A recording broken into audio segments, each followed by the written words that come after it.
Hi, so in this chapter, as we begin chapter 11, we want to start talking about hypothesis testing for qualitative variables, or in other words, categorical variables. We've been doing a lot of hypothesis testing in chapters 9 and 10 with quantitative variables, but we really haven't touched how to really test claims regarding qualitative variables. So we're going to go ahead and do that in this chapter 11. And because it is different variables and different data, we do have a different distribution called the chi-square distribution.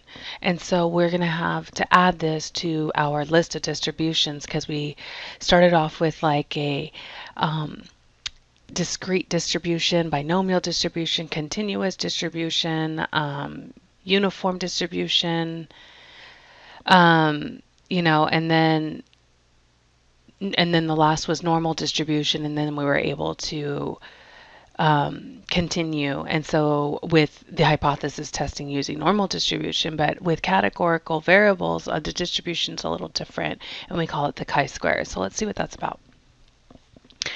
So here we can see that the notation for the chi-square distribution, it's literally the Greek variable chi and squared.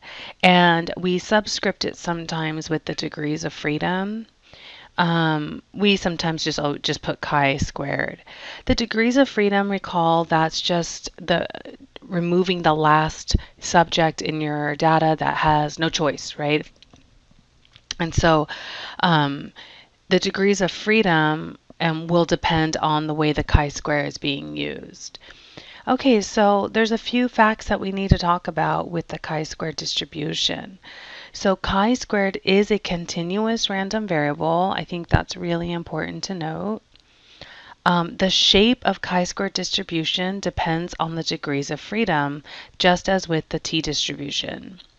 Chi-square values are non-negative, right? So unlike the normal distribution, we had z-scores or t-scores that were to the left of the mean that were negative. Here, all the chi-square values will be greater than or equal to 0.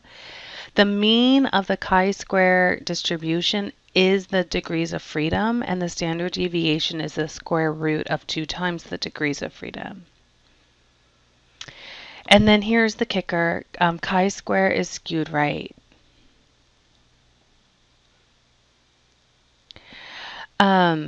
So notice it's not a normal bell shape curve anymore. We're dealing with the skewed right curve. And the mean degrees of freedom is just to the right of the peak of the density curve. And this is really, really important as well, because if we're looking at a lot of degrees of freedom, meaning degrees of freedom larger than 90, and you're going to see that this is a lot if we ever did this, that the curve becomes approximately symmetric, meaning normal. So as the degrees of freedom increase, so does the curve become more symmetric, and that peak, instead of being to the left, is moving towards the middle. So let's see what that looks like.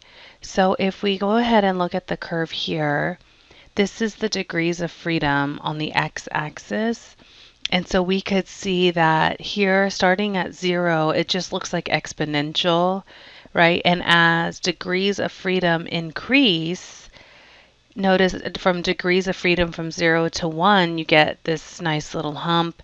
And then 2 becomes the peak here, 3, 4, 5, 6, and so now you can see that the peak is moving from the left to the middle. So it was skewed right before, and as degrees of freedom increase, this peak moves more towards the middle, becoming, again, more normal and symmetric. The degrees of freedom would have to be larger than 90. We're going to see that that's pretty large for a chi-square distribution.